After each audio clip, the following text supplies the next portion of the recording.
Sexy.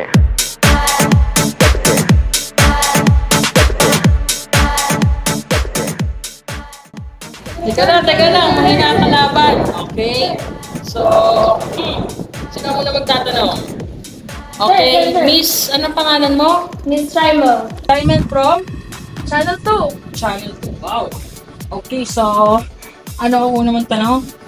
Your character, Lagaling Kuwas is a hero who leads his people to a better life beyond sky.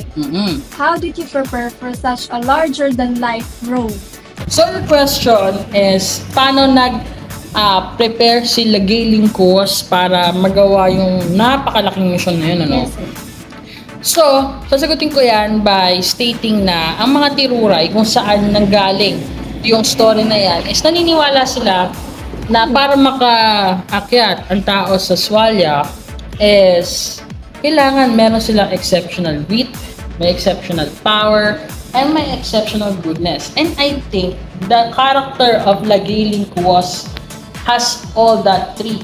No? Kaya naging successful siya in climbing the land beyond the heavens. No? So that would be the answer for your question. Thank you. Wait, sir. Okay, for the sake of the fans, okay, I'll answer another question. Go. What's your question? Lagaling Kuwas is a leader but is also very human. Was there a particular scene that felt especially emotional or personal for you to act out? Well, to answer that question, kailangan kong bumalik sa lumang Lagaling Kuwas para maramdaman yung talagang naramdaman niya, no? Yung nag-challenge talaga sa emotional responses niya. And I think ito yung time na nakikita niya naghihirap na mag-farm yung mga constituents niya eh. Bakit kanyo? Kasi kailangan nilang manghula ng weather events para lang maging successful sa farming nila. And we all know na napakahalaga ng farming for food stability, no? Para maging regular, maging stable ang supply ng pagkain sa isang bayan. So I think doon naging emotional si Lagaling Kuwas. Naging tao siya. Kasi to the point na alam mo yon, hindi mo naman gagawin yung bagay na kasing laki na ginawa ni Lagaling Kuwas kung hindi ka naman naging emotional in the first place, no?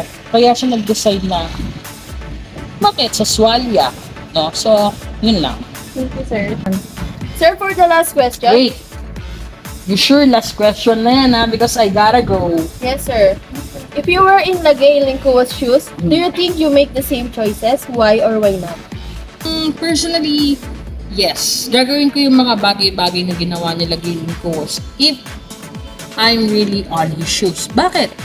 Kasi pinalaki ko ng nanay ko na maging matulungin. And I think every one of us should be the same, no? To change the world for the better. So, I think that's the last question and this is my last answer. Thank you for, again, patronizing my movie. Papalabas na siya next week. So, stay tuned. Thank you, sir. Thank you, sir.